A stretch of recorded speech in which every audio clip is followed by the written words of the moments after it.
Good morning my dear students. आज हम करने वाले हैं क्वेश्चन नंबर 12 जो कि लास्ट क्वेश्चन इस एक्सरसाइज का। चलिए स्टार्ट करते हैं। देखिए, ABCD is a trapezium in which AB parallel CD and AD is equal to BC। ठीक है, उसमें हमको प्रूव क्या करना है कि angle A is equal to angle B, दूसरा part angle C is equal to angle D। सबसे पहली बात क्या कि अपने पास ABCD एक ट्रेपेजियम है। ये क्या है? ट्रेपेजियम है। ये इसके पैरेलल है।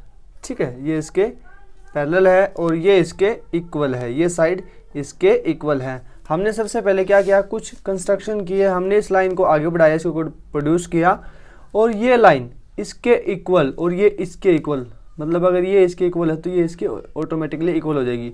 इसको हमने आगे प्रोड्यूस किया ताकि एक पैरेललोग्राम बन जाए। तो हमने इसको आगे कंस्ट्रक्ट किया। तो हम क्या कह सकते हैं यहाँ से direct ADCE is a parallelogram हमने बना लिया है। ठीक है, सबसे पहले हमने एक काम किया क्योंकि हमने कुछ कंस्ट्रक्शन किए हैं। ठीक है, अब देखो गिवन क्या है अपने को, AD is equal to BC, AD is equal to BC और हमने क्या कंस्ट्रक्शन किया है कि ये इसी के इक्वल हो जाएगा। ठीक है, तो पहली बात अपने को क्या प्रूव करनी कि angle A is equal to angle B। चलो मैं इसको नाम देता हूँ। इसको मैं देता हूँ 1, इसको 2, इसको 3 और इसको 4, इसको 5, इसको 6 और इसको 7। पहली बात प्रूव करनी है angle 1 is equal to angle 2। ये 1 जो है ये 2 के इक्वल है। कैसे प्रूव करेंगे? देखो, हमको पता है इन ट्राइंगल BCE, यहाँ पे लिखेंगे इन ट्राइंगल, देखो इन ट्राइंगल BCE क्या है? BC is equal to EC, BC is equal to EC। तो हम क्या कह सकते हैं? एंगल 3, यहाँ से हम कह सकते हैं क्या?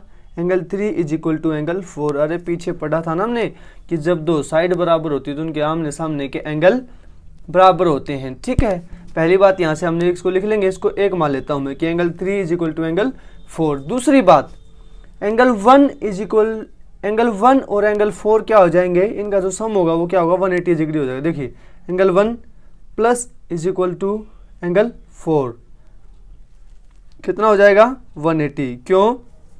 को इंटीरियर एंगल हमने पढ़ा तो था कि जब तो एक पैरेललोग्राम में एक साइड के एंगल का सम क्या होता है? 180 होता है और आमने सामने के एंगल क्या होते हैं? इक्वल होते हैं। चलो मैं यहाँ से लिख देता हूँ कि एंगल 7 जो होगा एंगल 4 के इक्वल होगा। यहाँ से लिख देता हूँ इतना, angle 7 is equal to angle 4। इसको मैं 2 मान लेता हूँ। ठीक है, क्योंकि ABCD क्या है?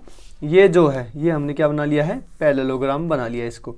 ठीक है, अब एंगल 1 प्लस में angle 4 is equal to 180 degree और एंगल 2 प्लस में एंगल 3, एंगल 2 प्लस में एंगल 3 ये कितना हो जाएगा? 180। क्यों? क्योंकि भाई लीनियर पेयर है। क्या है?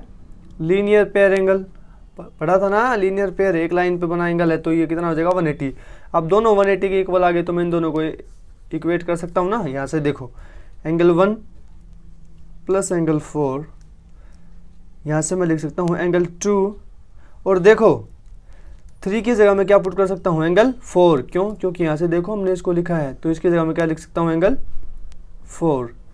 तो जब देखो यहाँ से यहाँ एंगल 1 प्लस में एंगल 4 और यहाँ पे भी एंगल 2 प्लस में एंगल 4, तो ये दोनों साइड से कट जाएगा। तो यहाँ से क्या आ जाएगा? Angle 1 is equal to angle 2। ये हमने प्रूव कर दिया है। ठीक है, तो हम यहाँ से इतना कह सकते हैं कि एंगल 3 प्लस एंगल 4 और एंगल ये जो सारे आपस में क्या हो जाएंगे? बराबर हो जाएंगे। इसको मैं इक्वेशन 3 मान लेता हूँ। देखो, angle 1 is equal to angle 2 है। ठीक है, गॉट इट। ये हमने यहाँ से प्रूव कर दिया है पहली बात।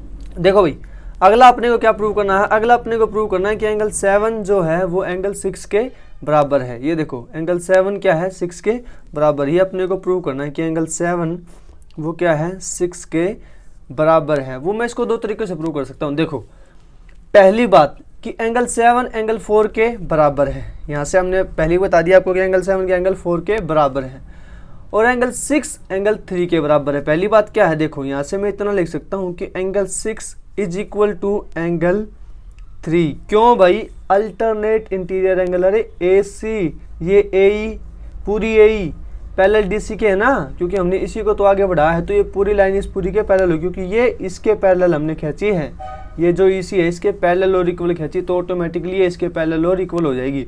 तो हम यहाँ से लिख सकते हैं angle 6 is equal to angle 3। क्यों अल्टरनेट इंटीरियर एंगल, पहली बात तो ये, ठीक है। तो यहाँ से हम देखो एंगल 3 किसके इक्वल है, एंगल 4 के। देखो यहाँ से मैं लिखूंगा angle 6 is equal to angle 3, और एंगल 3 किसके इक्वल है, एंगल 4 के। यहाँ से देखो एंगल 3 किसके इक्वल है, एंगल 4 के। तो यहाँ से मैं लिख सकता हूँ angle 6 is equal to angle 4, यहाँ से मैं लिख दूंगा। और मुझे क्या प्रूव करना है कि एंगल 4 किसके इक्वल है, एंगल 7 के। देखो एंगल 4 किसके इक्वल है, एंगल 7 के। एंगल 4 किसके इक्वल है, एंगल 7 के। तो मैं यहाँ से डायरेक्ट लिख सकता हूँ, क्या लिख सकता हूँ कि angle 6 is equal to angle 7। पहली बात तो ये, हम यहाँ से इसको ऐसे प्रूव कर सकते हैं। अब दूसरा तरीका देखो क्या है, दूसरा तरीका क्या है अपने पास।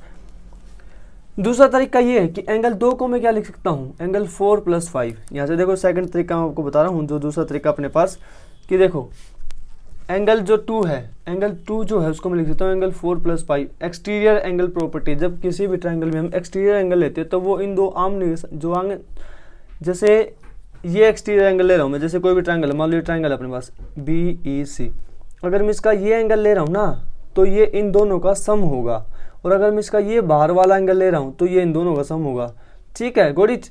अगर मैं ये एंगल ले रहा हूँ तो ये इन दोनों का सम होगा। तो ऐसे होता है, ठीक है, जो बच गया ना वो उन दोनों का सम होता है। तो मैं यहाँ से लिख सकता हूँ कि angle 2 is equal to angle 4 + 5, angle 4 + angle 5। और यहाँ से मैं लिख सकता हूँ angle 1 is equal to angle 6 + 5।